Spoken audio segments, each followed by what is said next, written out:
Assalamualaikum warahmatullahi wabarakatuh. Kembali lagi bersama Kak Mia. Nah, adik-adik, kali ini kita akan sharing tentang choosing a code. Selamat menyimak. Pada kesempatan kali ini, kita akan membahas tentang language choice, code, diglossia, types of bilingualism, consequence of bilingualism and multilingualism, code mixing and code switching, and also purpose of switching a code. Nah, adik-adik, apa saja yang dibahas dalam language choice? Yang pertama tentu saja ada code switching. Code switching ini changing from one language to another. Jadi adanya perubahan bahasa dari bahasa yang satu ke bahasa yang lain. Dalam bahasa Indonesia, code switching kita kenal dengan sebutan alikode. Nah, adik-adik, alikode ini merupakan seperti yang katakan tadi, proses peralihan kode atau bahasa dari satu kode ke kode yang lain. Tujuannya untuk apa? Untuk menyesuaikan diri dengan peran atau situasi yang lain karena adanya lawan bicara atau partisipan yang lain. Kemudian yang kedua adalah code mixing. Code mixing is speaking in one language but using pieces from another. Jadi code mixing ini merupakan cara atau bicara kita ya, cara berbicara di mana kita menggunakan satu bahasa yang kita campur atau kita mengambil kata atau frase dari bahasa lain. Nah, code mixing ini dalam bahasa Indonesia kita kenal dengan sebutan campur kode. Tujuannya untuk apa? Untuk memperluas gaya bahasa atau ragam bahasa. Adik-adik, ragam bahasa dalam Inggris we can say that language variation ya, seperti itu. Nah, untuk contohnya sendiri biasanya banyak kita temukan dalam media sosial, for example in Instagram atau in Facebook. Ada terkadang teman atau orang yang mengupdate status ya, di situ menggunakan bahasa Indonesia dan beberapa frase atau kata di dalamnya itu menggunakan bahasa Inggris. Misalnya mungkin adik-adik biasa mendengar influencer ya berbicara di YouTube juga, ada sebutan kata which is, sorry, atau bilang why not ya, misalnya kenapa tidak kita pergi ke sana, nggak usah, aku nggak pergi ke sana, boring, seperti itu. Pokoknya sering kita temukan banyak di Facebook, Instagram ataupun media sosial lainnya. Nah, untuk style shifting dalam bahasa Indonesia kita kenal dengan sebutan gaya bergeser. Nah, ini merupakan perubahan dalam variasi bahasa atau language variation yang melibatkan kode atau variabel yang berkaitan dengan dimensi sosial dan budaya. Dengan kata lain, style shifting banyak ditemukan dalam bahasa tradisional atau bahasa daerah. Nah, ini melibatkan dimensi sosial yang kakak tadi bilang itu, misalnya usia, jenis kelamin, kelas sosial, dan hubungan antar pembicara. Nah, kemudian yang terakhir language borrowing. It is a term for process in a language takes a new linguistic material from another language. Jadi adanya peminjaman bahasa dari kata atau unsur linguistik yang baru untuk digunakan di bahasa yang lain. Kita akan bahas lebih lanjut. Nah, pada slide ini we will see about the term code. Code can be used to refer to any kind of system that two or more people employ for communication. Jadi kode itu merupakan satu jenis sistem komunikasi yang bisa digunakan dua orang atau lebih. Tapi adik-adik, code atau kode ini dalam bahasa Indonesia bisa juga digunakan oleh seorang atau single person, yang mana kode ini digunakan untuk memproteksi atau menjaga kerahasiaan sesuatu. Misalnya, maybe we can say that it is a password. It is a password that saved by a single person. Jadi intinya kode itu bisa dianggap sebagai bahasa atau alat komunikasi. Kemudian kita akan bahas sedikit tentang types of bilingualism. Types of bilingualism ini dikemukakan oleh Paul, cited in Beaton Birdmore in 1985. Ada tiga bilingualism menurut beliau. Yang pertama adalah horizontal bilingualism, yang kedua diagonal bilingualism, and the last one is vertical bilingualism. Before we discuss about that, we have to know what bilingualism is. Jadi bilingualism is the ability to speak two languages. Nah, untuk yang pertama, horizontal bilingualism. Horizontal bilingualism happened when their language has social status in the official, culture, and family context.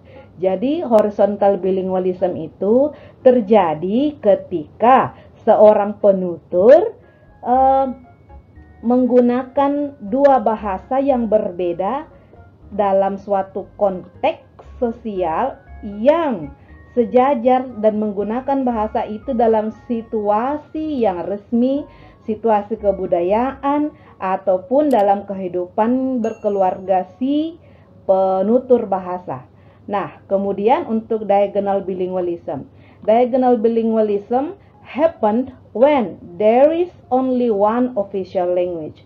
Jadi, diagonal bilingualism atau kedwibahasaan diagonal ini terjadi ketika seorang penutur hanya menggunakan satu bahasa resmi.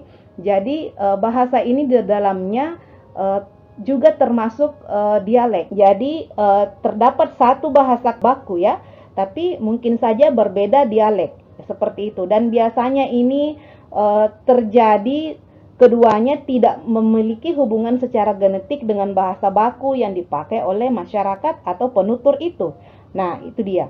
Kemudian vertical bilingualism. Vertical bilingualism atau kedwibahasaan vertikal happened when languages and dialects are involved besides the official language. Jadi vertical bilingualism ini terjadi ketika bahasa dan dialek itu digunakan bersamaan dengan bahasa resmi. Nah, di sini terjadi apabila dua bahasa baku dan dialek tentu saja baik yang berhubungan ataupun yang terpisah dimiliki oleh seorang penutur. Next, we will see the consequence of bilingualism and multilingualism. Akibat dari keberadaan multilingualism dan bilingualism adalah munculnya practice of code switching. Before we talk about the practice of code switching, I will remind you about code. Pada slide sebelumnya kita telah mendiskusikan tentang apa itu code. So, in sum, code itu language, code itu bahasa. Remember that code is a neutral one. Jadi kode itu netral, dia bukan dialek, dia bukan variasi, dia bukan pidgin, creole, lingua franca, dan seterusnya. Kemudian code ini memiliki beberapa jenis, terbagi lagi ke dalam beberapa jenis, yakni code switching, code alternating, code mixing, and code shifting. Code mixing tadi itu sudah kita jelaskan di awal slide kita, and code switching juga. Kemudian di sini ada code shifting and code alternating. Jadi inilah akibat dari konsekuensi keberadaan bilingualism and multi. Now we come to diglossia. The diglossia is injuring societal arrangement and extending at least beyond the 3-generation period. Jadi diglossia itu merupakan situasi kebahasaan yang terjadi karena adanya pengaturan sosial yang at least kurang lebih atau sekurang-kurangnya berada dalam 3 generasi bahasa. Selain itu, diglossia ini juga merupakan situasi di mana terjadinya pembagian fungsional atau variasi-variasi bahasa dalam masyarakat. Misalnya saja ada satu bahasa yang digunakan dalam satu kondisi tertentu di mana semua penggunanya menggunakan bahasa ini dengan normal, dengan teratur, dan juga dengan wajar, dengan norma yang wajar. Now we come to code switching. Code switching terbagi ke dalam beberapa jenis. Yang pertama adalah internal code switching, and then external code switching, and then intersensational code switching, intrasensential code switching, metaphorical code switching, and then situational code switching. Nah, untuk internal code switching ini terjadi from one type of regional language to another within one national language. Jadi contohnya bila mana seseorang menggunakan bahasa dan kemudian diselipkan satu dua kata atau frase dalam bahasa nasional. Misalnya saja kita mengatakan mana minumku bah. Nah, bah ini merupakan suatu penggunaan kata yang biasa digunakan di daerah Palopo, Sulawesi Selatan ataupun daerah Luwu seperti itu.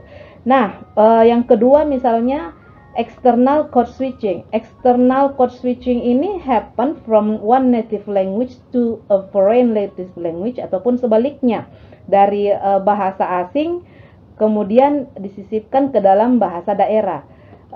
Biasa kita temukan apabila terjadi percakapan antar teman, misalnya bukan urusan gue men, kayak gitu. Jadi gue itu adalah dialek dari daerah Jakarta, sementara men itu adalah bahasa Inggris. Jadi seperti itu contoh dari external code switching. Kemudian untuk intersensational code switching consists of language switches at phrasal, sentence, or discourses boundaries. Jadi ini dikemukakan oleh Zilker in 2007. Nah, intersensational ini terjadi ketika seorang bilingual atau multilingual beralih dari satu bahasa ke bahasa yang lain di antara kalimat yang berbeda. Contohnya saja, misalnya terkadang kita mendengar teman atau seorang sahabat mengatakan mami. Mami itu diserap ke dalam bahasa Indonesia, tapi di sini mami ini adalah bahasa Inggris. Mami, di mana sepatuku? Nah, mami, di mana kueku? Seperti itu. Nah, next we talk about intrasensential code switching. Intrasensential code switching can be explained as within sentence switching, where the speaker switches backward within a single sentence. Contoh dari intrasensential code switching ini misalnya kita ikut suatu acara. Biasanya ada teman kita yang suka telat datang. Nah, terus kita menyaut, wah sudah semua muncul, tapi masih ada yang belum. Tumben ada yang datang on time. Nah, kata on time ini dengan tumben ini merupakan suatu single phrase atau frasa atau kalimat atau vocabulary yang muncul di dalam ujaran pembicara. Nah, kemudian untuk metaphorical code switching. Metaphorical code switching, change of topic requires to change. Jadi metaphorical code switching itu terjadi ketika seorang penutur atau pembicara merubah topik pembicaraan sesuai dengan permintaan. By the way, adik-adik, untuk metaphorical ini biasanya banyak kita temukan dalam ketika kita dalam novel ya, ketika kita baca novel ataupun misalnya dalam situasi yang formal ke seseorang, atau dari ketika kita serius-serius tiba-tiba ini situasi nyata ya, misalnya ada kita lagi rapat tiba-tiba ada yang buat joke. di situ terjadi metaphorical code switching, ataupun bisa juga dalam situasi formal menjadi formal. Contohnya saja, misalnya contohnya saja ketika kita berbicara dalam situasi formal, tiba-tiba kita melihat situasi itu agak kaku, kemudian kita mau ice breaking. Nah, cara kita untuk ice breaking ini membuat orang tertawa. Nah, disinilah terjadi metaphorical code switching.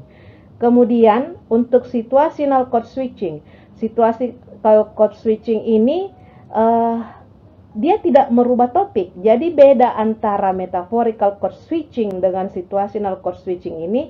Metaphorical itu dia mengubah topik dari topik fokusnya pembicaraan formal, kemudian di joke sedikit. Sementara situational ini merupakan tipe yang seseorang tiba-tiba mengubah bahasanya berdasarkan situasi dan dia tidak mengubah topik. Jadi perbedaan utama antara metaphorical code switching and situational code switching ini adalah pada perubahan topik. Tadi kakak kasih contoh ya, supaya bagaimana cara kakak memperlihatkan perbedaannya di sini, dengan cara kita bisa melihat ketika ada rapatnya fokus membahas satu materi, satu topik.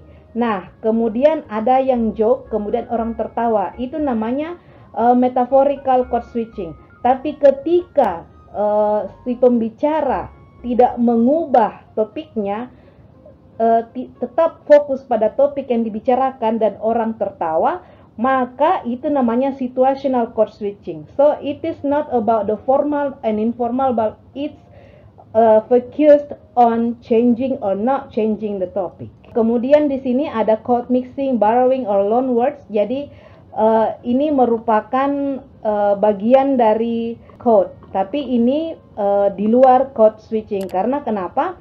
Paling banyak penggunaan yang terjadi itu baik itu dalam situasi formal, informal, kebudayaan, atau in any case in our life, itu code switching yang banyak turunannya. Nah, ini code mixing, ada juga borrowing atau biasa disebut dengan loan words atau kata-kata pinjaman, misalnya cuisine, restoran, menu, shop. Dan ini banyak kita temukan ketika kita misalnya pergi ke keramaian dan di situ kita kumpul bareng. Di situ kita menemukan di atas, even it is written or spoken, kita menemukan banyak kata-kata pinjaman. And transfer di sini maksudnya adalah kata-kata yang ditransfer, yang penggunaannya itu diubah, dan ini juga merupakan bagian dari bahasa ya. Contohnya di sini green itu adalah kata yang merujuk pada sayuran. Jadi when you heard, ketika adik-adik mendengar ada seseorang yang berbicara, do you have a green?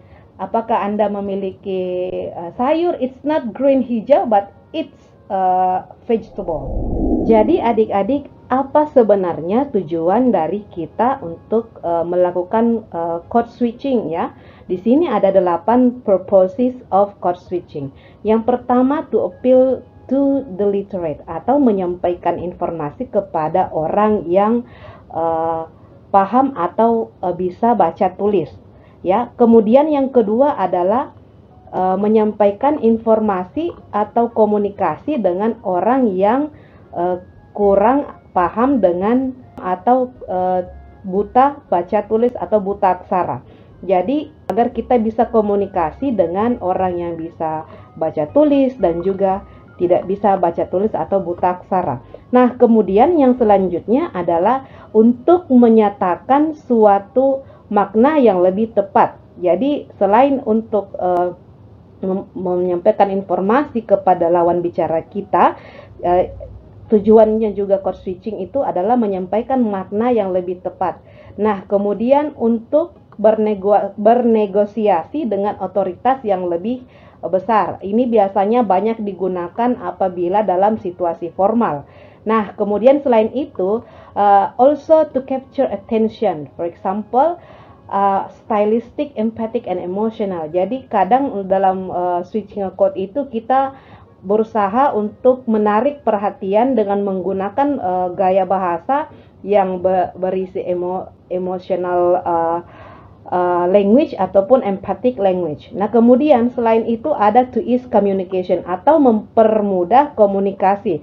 Tentu saja bagaimana kita mempermudah komunikasi, yakni menggunakan bahasa yang lebih pendek dan mudah dipahami.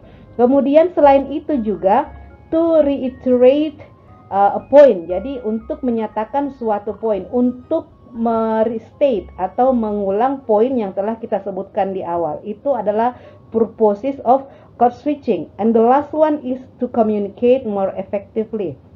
Tentu saja apabila kita berkomunikasi, kita tujuannya adalah agar lawan bicara kita paham dengan apa yang kita maksud.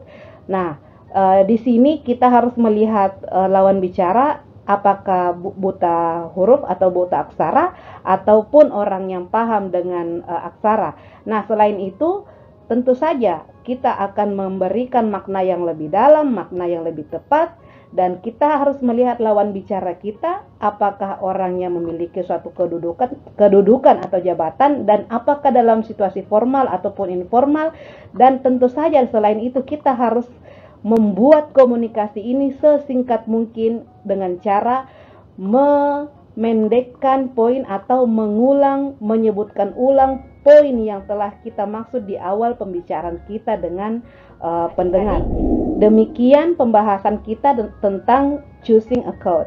I hope you understand about my explanation. If any unclear things, please contact me via DM atau mungkin WhatsApp, atau mungkin adik-adik bisa menemukan kakak di YouTube. Please comment, please give your comment about the video. Thank you. See you in the next video. Assalamualaikum warahmatullahi wabarakatuh.